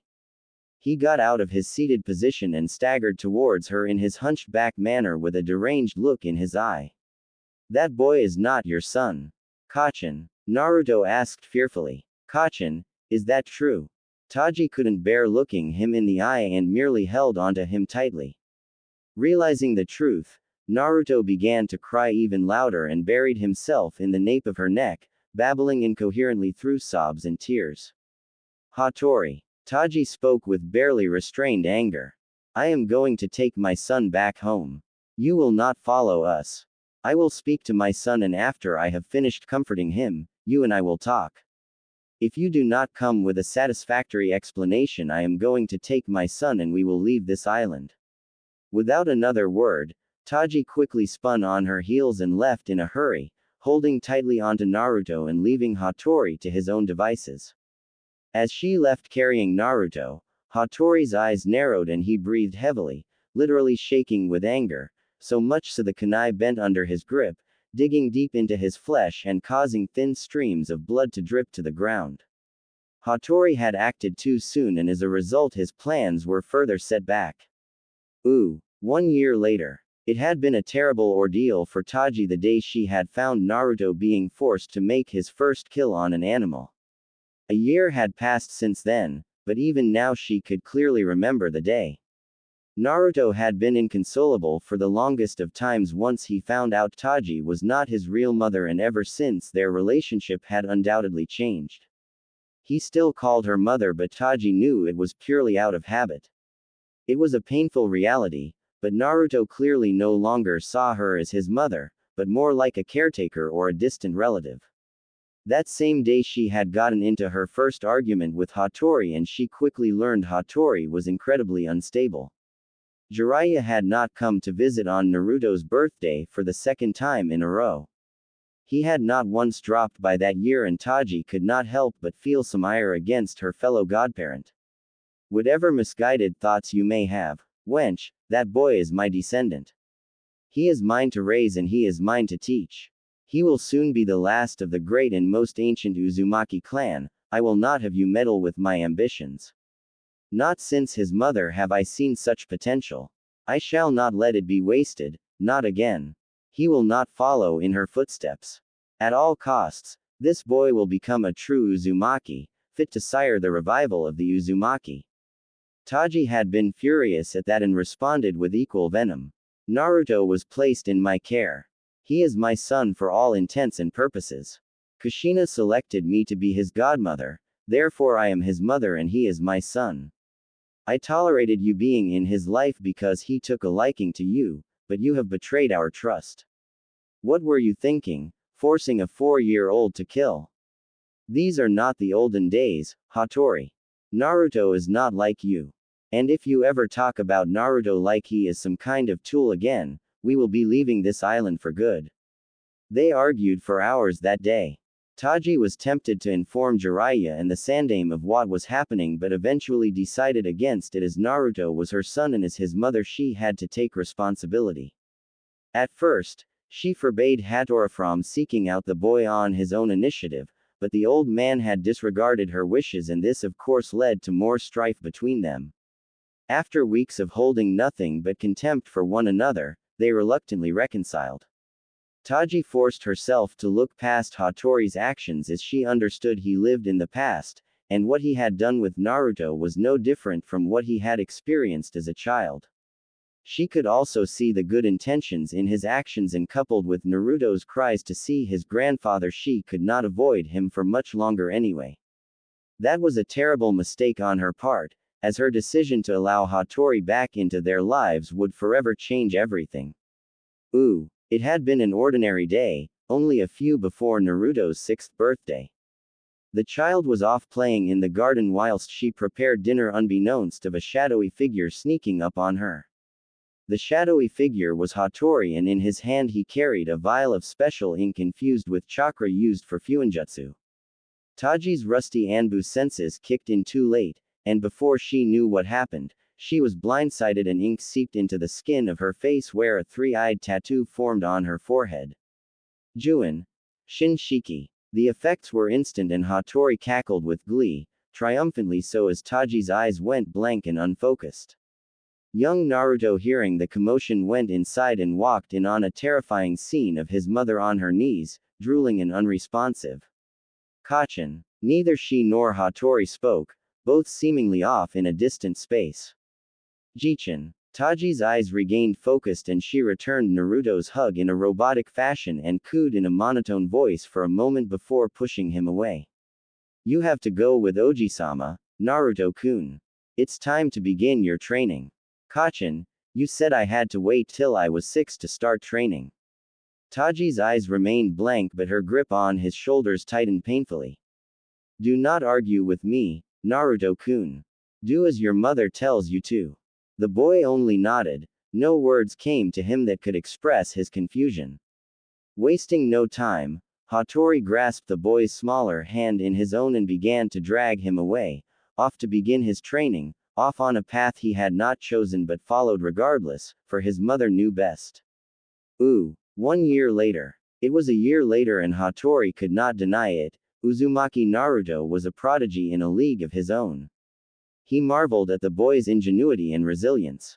Everything he taught the boy, the child would absorb quicker than he thought possible, blowing away even his high expectations like they were nothing. Hattori often wondered how the boy would have turned out if he had enslaved Taji's mind sooner, perhaps he would have been even more powerful. The mere thought of it could make his blood boil. Time was far more precious for him than anyone else. If only he had acted sooner, but there was something to be said for Taji, as much as he despised her. She was the driving force behind his heir, her maternal affections were what motivated him, and thus he allowed her to retain her mind for the most part, meddling with her thoughts and brain only when she defied him. Over time, her moments of defiance became fewer and fewer, obedience seemingly lapping over into her subconscious. As a result, there were some noticeable changes in the former Anbu operative. His fuin had been applied rather haphazardly, and thus as a side effect, Taji's brain had degenerated in certain ways. She was still capable of doing his bidding but the damage was irreparable. Still, Hattori had to admit Taji was crucial in the development of his heir. It was the only reason she was still alive. Jiraiya dropped by on the Naruto's 6th birthday. He stayed for only 2 days and left after being relieved from his promise by Taji, who under Hattori's directive, told the Sannin his occasional visits were doing more harm than good as they would upset Naruto whenever he left, and after being reminded that his work for Konoha was certainly more important, Jiraiya readily agreed, promising to drop by at least once every 2 years instead. The very next day, the boy's training had begun. Hattori started with teaching the boy basic chakra control, calligraphy key for true fuinjutsu masters, tactics and strategy through medium of shogi. Soon, the boy had started reading tomes on the Uzumaki's heritage by himself. It was important that he knew about the clan's history if he were to ever lead it. Hattori's heir did not particularly like reading, he was much like his biological mother in that sense, but Hattori did not take no for an answer. The Uzumaki clan was known for many things aside from fuinjutsu, including literacy and intelligence. And so the boy obeyed, convinced that his grandfather and surrogate mother knew best.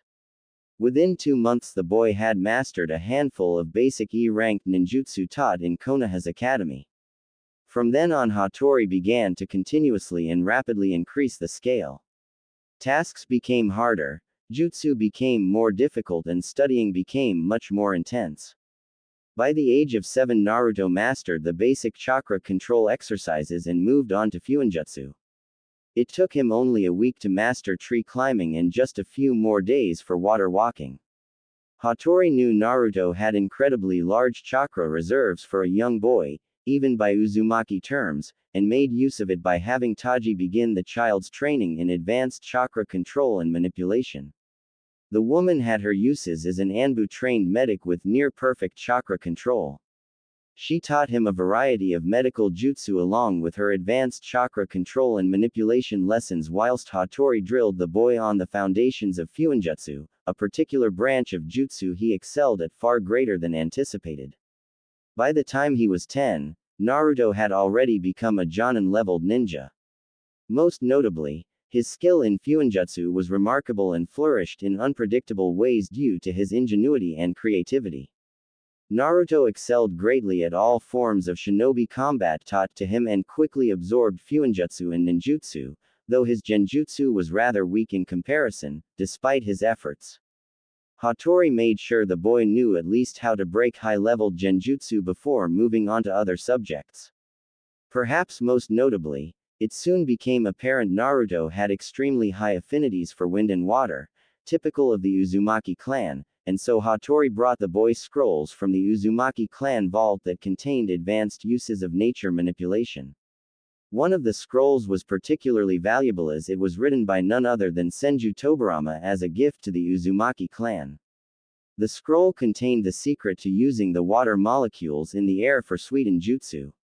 As valuable as that was, Naruto's natural gift for wind jutsu manifested itself in a rare form of telekinesis. It was truly remarkable, so great in fact, Hattori made it a priority his heir sought complete mastery of the technique, and thus Naruto spent hours in complete silence as he meditated whilst simultaneously exercising his control over his wind element to the point he could levitate an entire kunai set in perfect synchronization and in intricate sequences.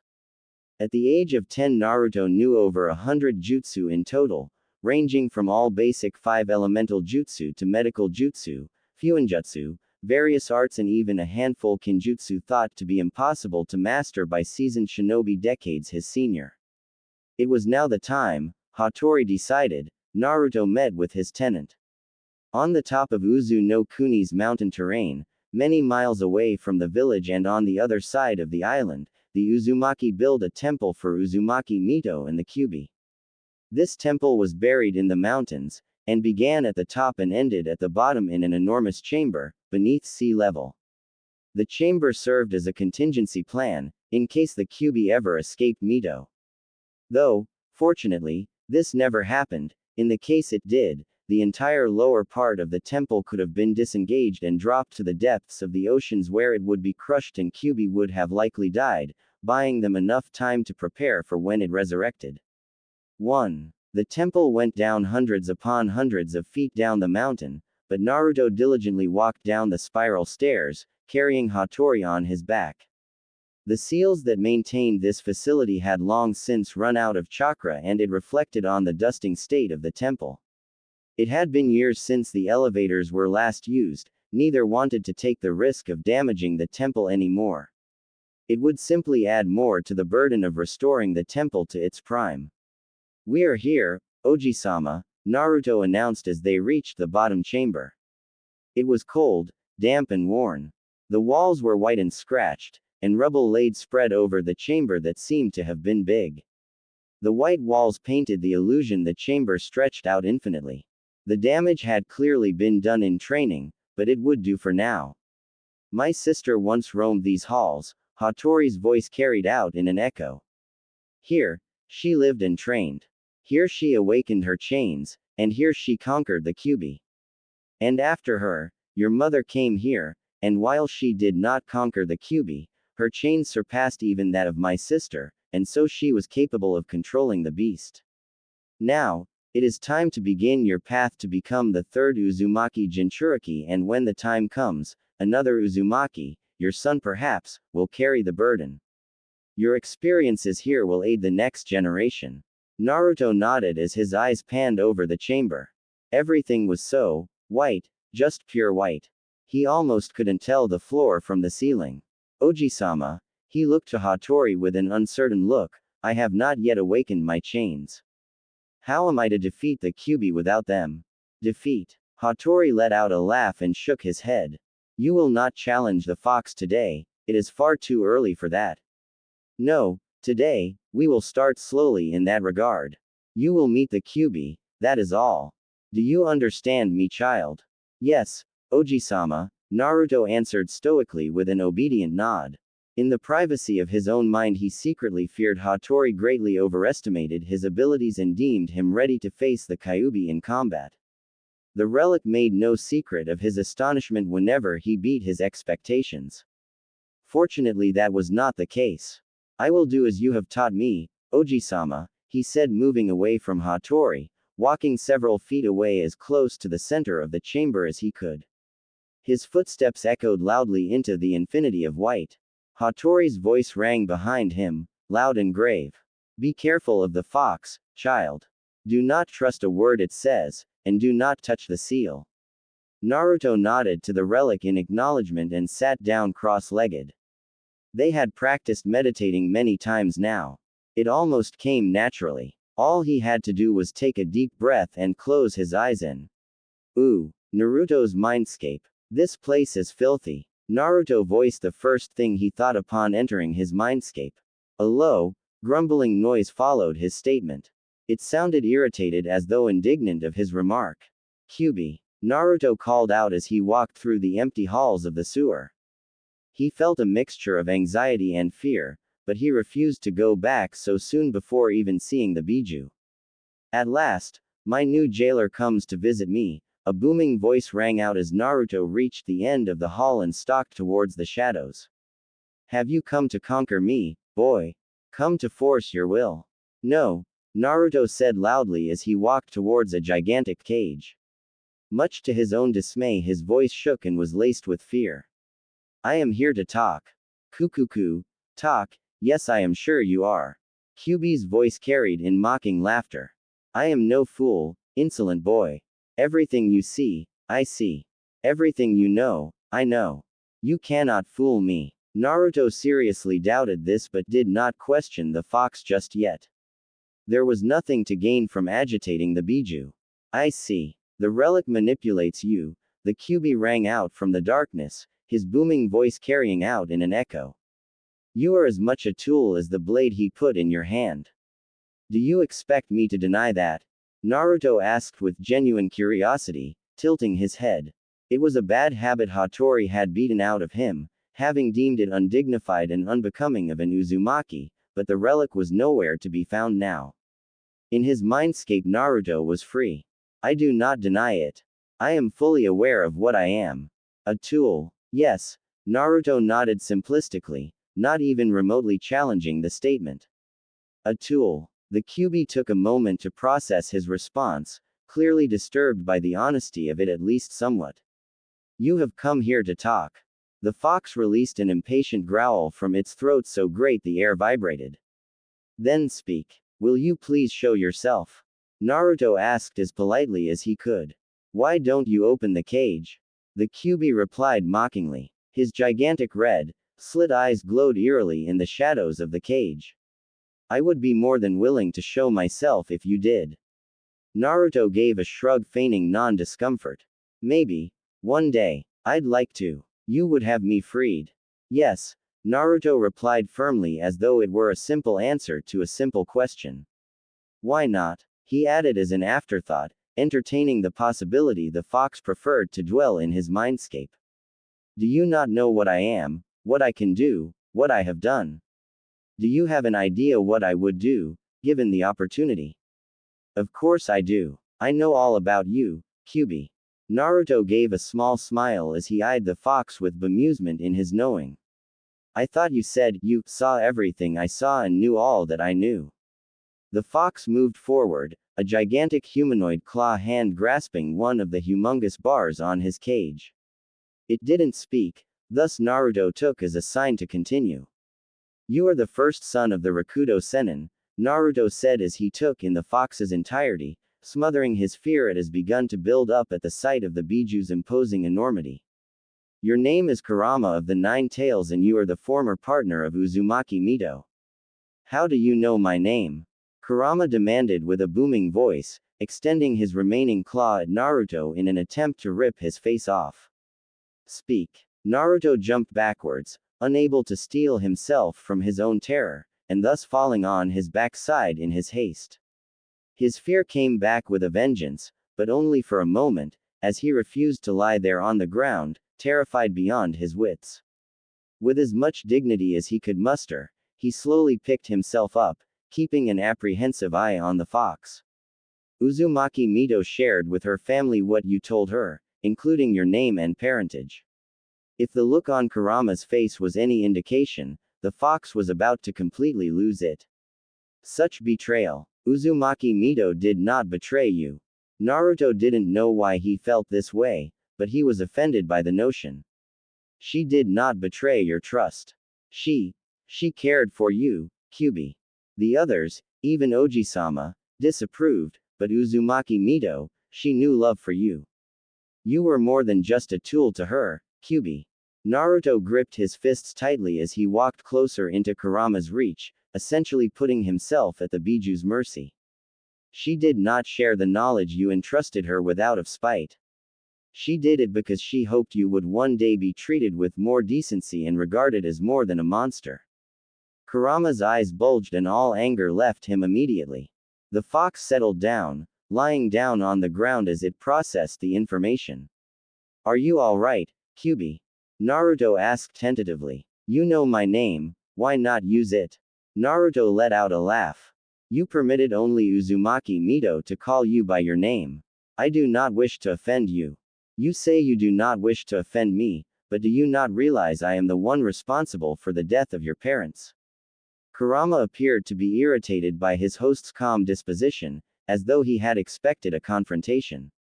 I haven't forgotten. Naruto shook his head. I saw you doing it, he added in quieter voice. Again, Kurama's eyes bulged.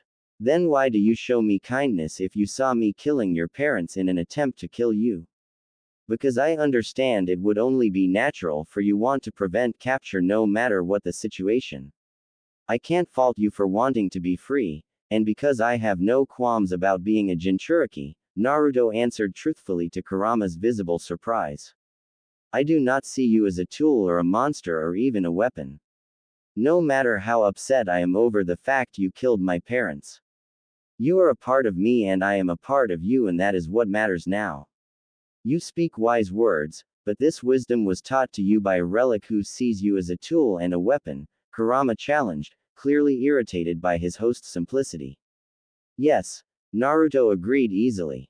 But that does not stop me from understanding the truth. One day Oji-sama will no longer be around and it will fall on me to make my own decisions. This is one of them. And what is this decision exactly?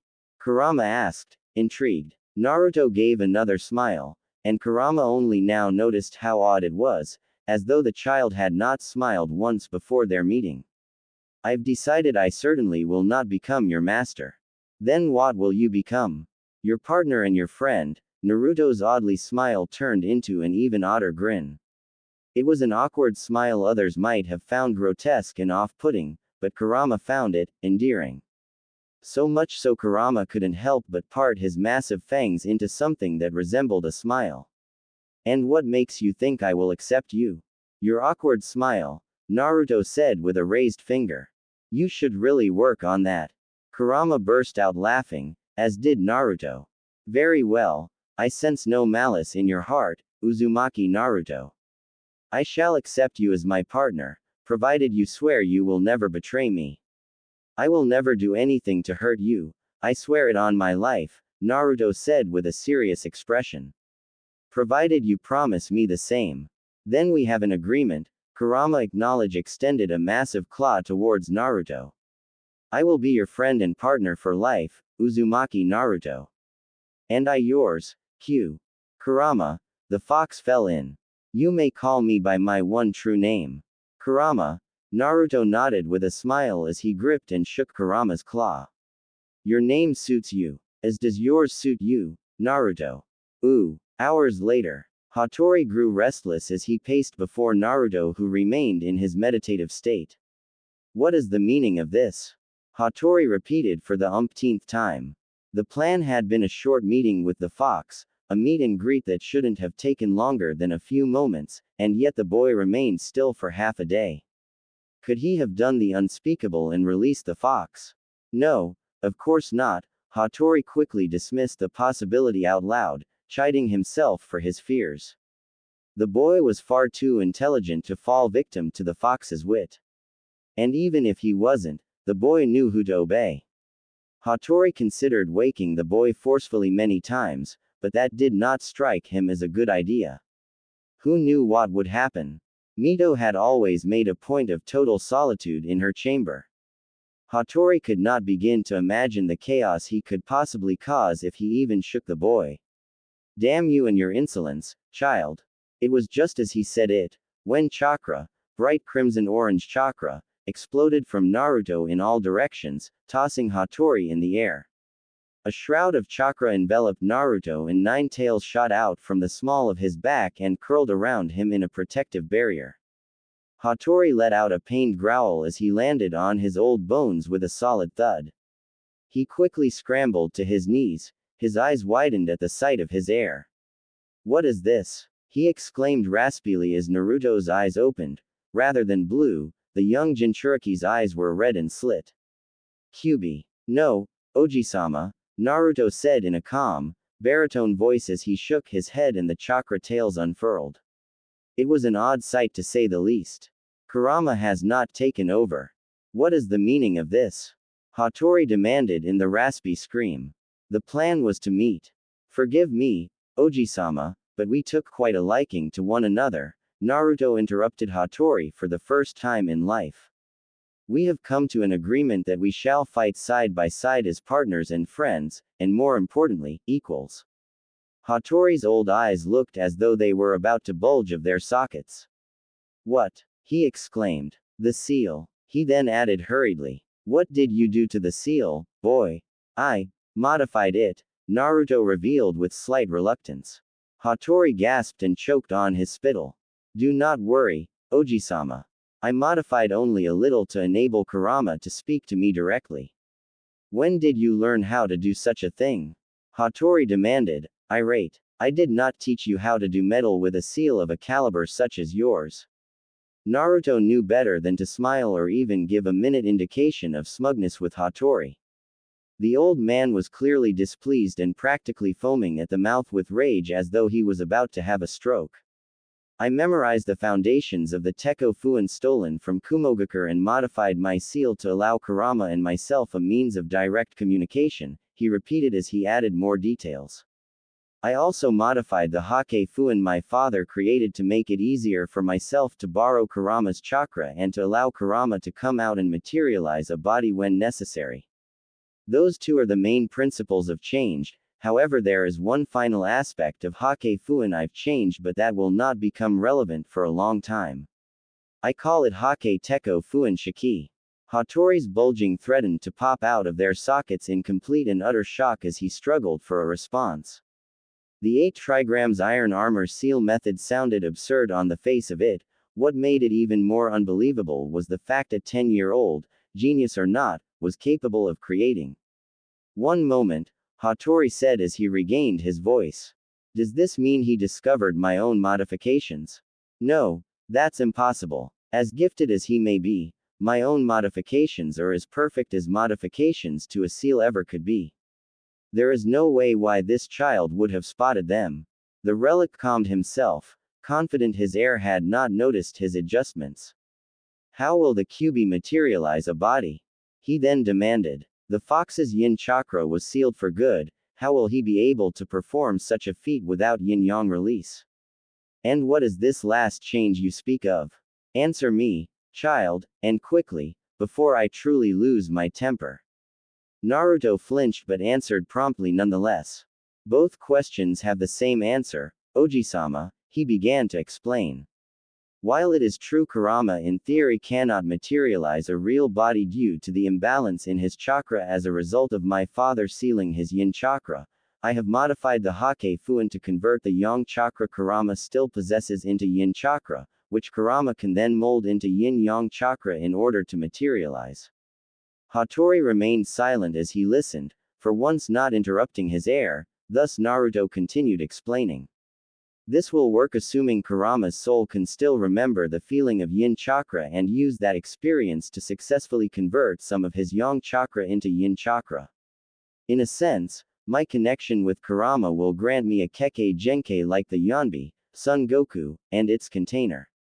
In theory, I will be able to perform yin and yin-yang release. If the Kyuubi materializes, then he would have to half his yang chakra to create perfect balance between yin and yang," Hattori stated, to which Naruto nodded affirmatively. "Does that not make him weaker?" In secret, Hattori could barely contain himself. Yin-yang release. That is the power only the Rakudo Sennin was capable of. This is too good to be true. Naruto gave another indication of his head. Under normal circumstances, yes, but as I grow older, my chakra reserves will become more vast, thus I will be capable of lending Kurama my yang chakra and he will be able to convert his own into yin chakra while at the same using enough of mine to reach his former power. That remains a theory, Hattori bit out venomously. Do you understand what you have done, child? Suddenly and impulsively, Hattori struck Naruto across the face with as much force his old bones could muster, sending the youngster hurtling and bounding across the floor. Naruto came to painful stop but picked himself up, refusing to hold his stinging cheek as he fell completely silent. He knew better than to talk back to his grandfather. If he did, there were means by which Hattori could inflict pain that required no physical contact whatsoever. And he had been on the receiving end of such punishment enough times to remember exactly how horrible it was. Your life is now fully entwined with that of the fox. You have indefinitely jeopardized my ambitions. Hattori shouted at him, coating him with spittle as he exhaled deeply. I am sorry, Oji-sama, Naruto apologized with a low bow. I merely tried to accelerate your plans for me. Hattori spat on the ground, letting out a sound of utter disappointment as he turned back to Naruto with a resentful glare. You have put yourself at the beast's mercy now that you have merged your power. I told you to simply meet the beast, not to befriend it like my fool sister. In the pit of his stomach, Naruto felt a hot sensation. Kurama clearly did not like the remark in regards to his first Jinchuriki. Kurama, please calm down. Oji-sama is upset, he doesn't mean it. I wish to destroy this relic, Kurama replied through their mental connection. Why do you allow him to treat you like this? You could destroy him in an instant if you wished. I do not want to harm him, Kurama. He is the only biological family I have left. Are you listening, boy, or is the fox polluting your mind with his filth? Hattori demanded as he took steps closer as though he were about to strike him again. Are you? I am listening, Oji-sama, Naruto replied obediently as always. I will not let Kurama sway me from what it is you want me to do. Uzushiogakure will be revived, according to your plans, Oji-sama. I will do whatever is necessary to make our ambitions comes true. By any means necessary. Hattori lowered his hand he had raised to strike the boy and exhaled deeply. This was the first time Naruto had sounded so sincere about agreeing to, wanting to follow his plans. Good, was all he said simply as he turned his back on Naruto. You will be able to control the Kyuubi's power sooner than expected, if what you say is true, he stated. Then our plans must accelerate to accommodate that fact. Naruto nodded. Yes, Oji-sama. 1 year later. Another year had passed and Hattori had since began to train Naruto's taijutsu, an area he had previously been lax in educating Naruto on as the boy's body grew at a stubbornly slow pace. Being too old to train the boy himself and Taji not being up to scratch after a decade of inactivity, Hattori had no choice but to rely on some kinjutsu of his own, the Edo Tensai. A jutsu he helped the Nadaime Hokage, Senju Tobarama, to develop. However, it was far too risky to do it himself, thus he had Taji master the jutsu under his guidance. It would not have been possible had it not been for his stroke of brilliance in temporarily linking Naruto's chakra to his surrogate mother's through a seal designed by Uzumaki generations ago. Rather than used by the Uzumaki themselves, as they had inherited incredible chakra reserves from their Rakudo Sennin ancestry, they sold the designs of these seals to Kusagakure, which once stood at the top of the shinobi world. 2. It had taken a while for Taji to leave the island and bring back suitable sacrifices, but at last everything fell into place. Hattori was exceedingly anxious. He had not performed this jutsu for many years, not because out of some putrid sense of morality but rather a general abhorrence of such perverse jutsu that meddled with the cosmic balance of life and death. Still, he reasoned with himself that it was a necessity. While Naruto had clearly inherited his father's physique, it would go to waste if he did not cultivate it soon. Are you ready, boy? Hattori called as they stood in a clearing far from the village. Standing about 50 feet away from his ancestor and surrogate, Naruto gave a curt nod. Yes, Oji-sama, he answered. His voice betrayed his anxiety, but fortunately Hattori did not complain as he too felt it. The relic looked to Taji, whose eyes were blank, unfocused, devoid of any conscience. At his nod, Taji proceeded to go through a string of hand seals and placed her hands on the gritty dirt. Kuchiyos, Edo Tensai. Her voice sounded almost robotic. As her palms touched the dirt, Naruto felt a tremendous pull on his chakra as it surged out of him and into his surrogate mother, who then channeled the chakra into the forbidden jutsu. It left Naruto with a foul feeling throughout his body. How he hated the seal causing it and wanted to rip the Fuin tag off his body, but Hattori had forbid him from doing so, and thus he endured as he always did, his jaws clenched and fists tightened.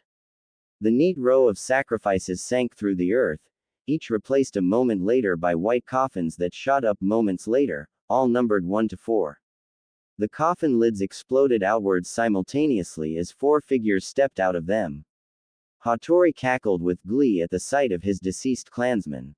Obtaining their DNA acquired a mere trip to the Uzumaki tombs in the labyrinth below the village. Had his body been capable of doing so, he would have revived them a long time ago. "Where am I?" demanded the tallest and most handsome of the 4. His voice was deep, his skin flawless and his red hair tied in a ponytail fell below his shoulders.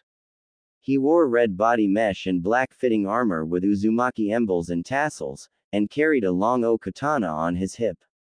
"Ah, yes," Hattori continued his manic laughter. "Uzumaki Hiei, the only Uzumaki to have ever been born with the Jinten Kekkei Genkei. 1. A child born as a result of rape, Uzumaki Hiei was born to an Uzumaki clanswoman, who didn't know who the father was as there had been multiple perpetrators. Hiei's mother, an Uzumaki spy, died 2 years after giving birth in the highlands far from Uzu no Kuni, leaving her son to be put in an orphanage until word reached the Uzumaki clan who came to collect him years later after reports came in of a 6-year-old child with fierce red hair and an affinity for Jinten. Under the tutelage of the Uzumaki, Hiei became to be revered as one of the world's greatest swordsmen. His exploits were well known in literature of nearly 100 years ago. Oh, what is this? Could this be the Edo Tensai? Another wondered out loud. Significantly shorter than Hiei, this Uzumaki was of a stockier build and had a broad set of shoulders and a thick scar running vertically over his left eye. He wore a gray and blue sleeveless combat gi and simple trousers. He had a receding hairline, and his hair was the same shade of Uzumaki red as Hiei's but much shorter. Naruto's eyes narrowed on the sight of second Uzumaki, recognizing his appearance immediately from the stories once told him as a boy. "Uzumaki Gozu, you once attempted to assassinate the Nadaime Raikage. And I failed miserably." Gozu pointed a thick finger to his chest. Under his muscle shirt ran thick scars covering his entire torso. "And he left me with a mark to remember him by even after my death." In the back of his mind, Naruto wondered if Gozu was really a member of the Uzumaki.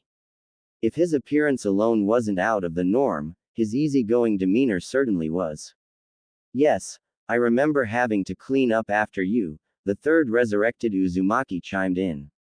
He was the second tallest and had slim build, long hair that covered his left eye and a perpetual sneer of arrogance plastered on his face. He wore traditional white and blue robes with the Uzumaki crest and tassel.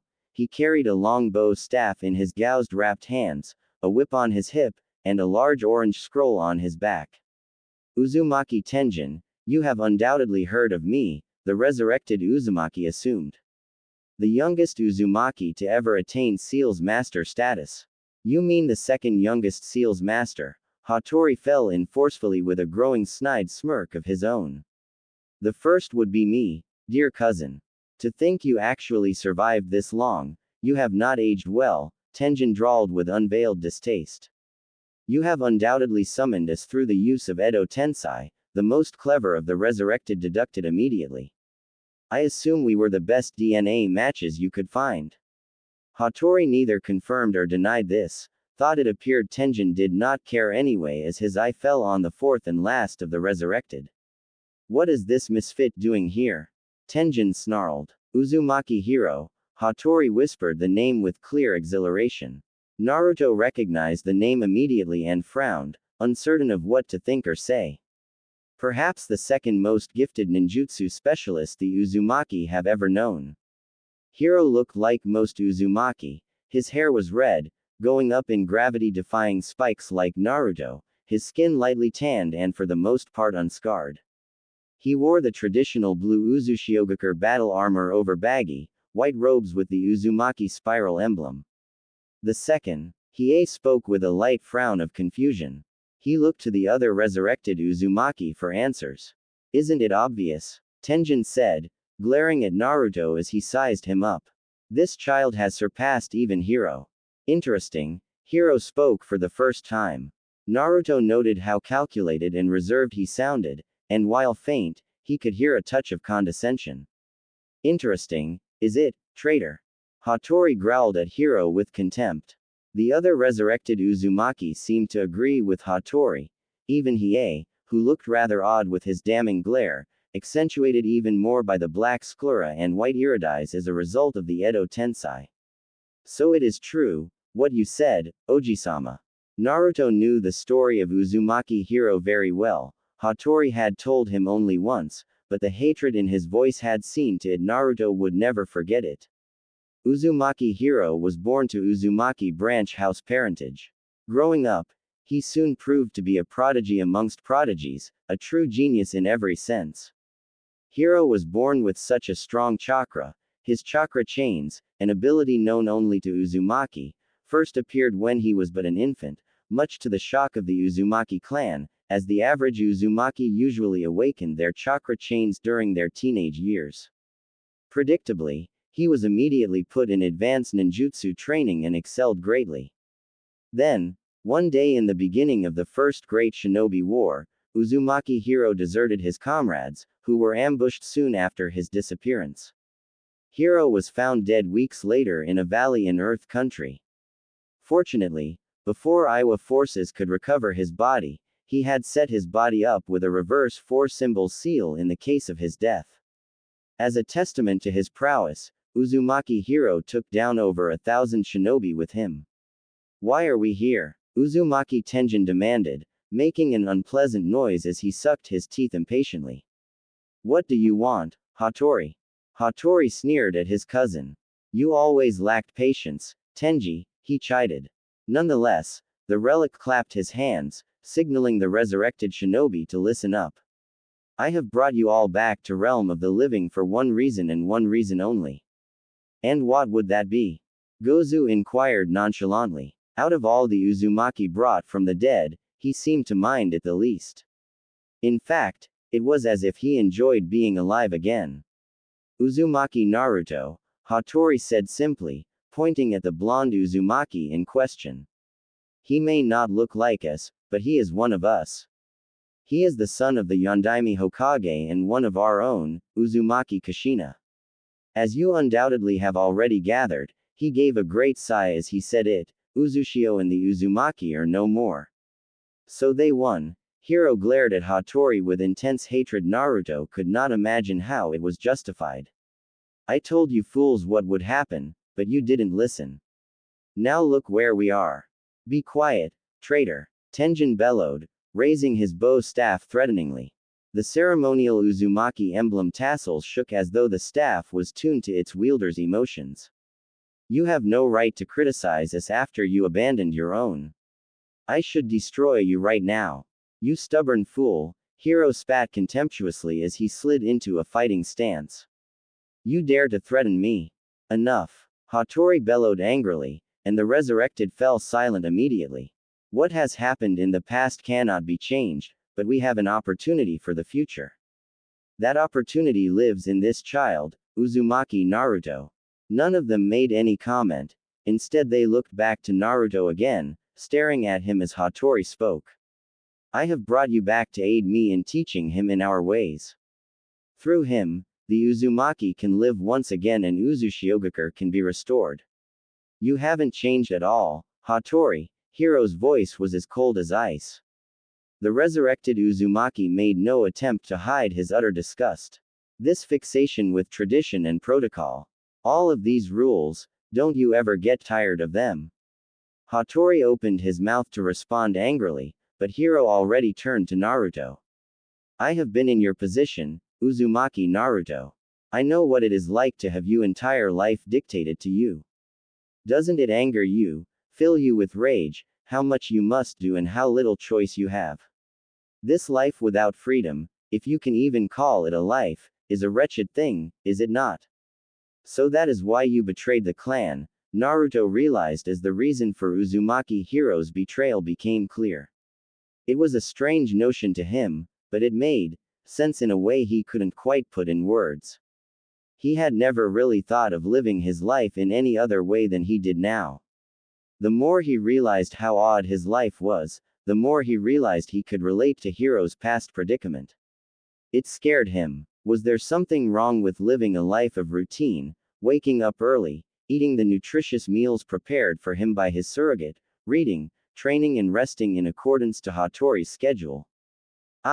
Naruto opened his mouth without being clear with what he wanted to say, so he fell silent.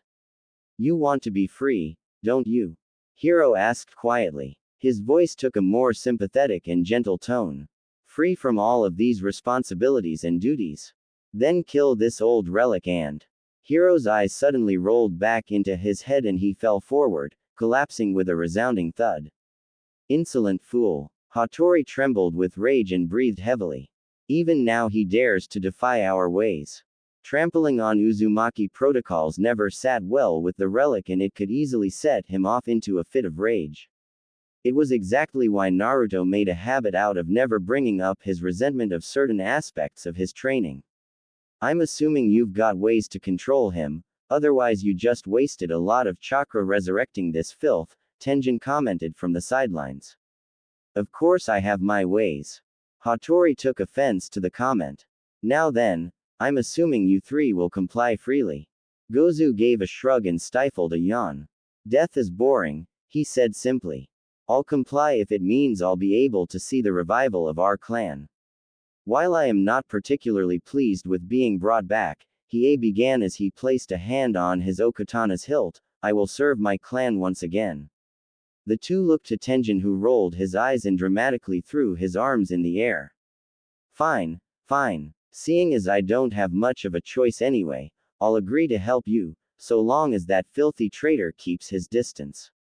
That won't be a problem, Hattori assured.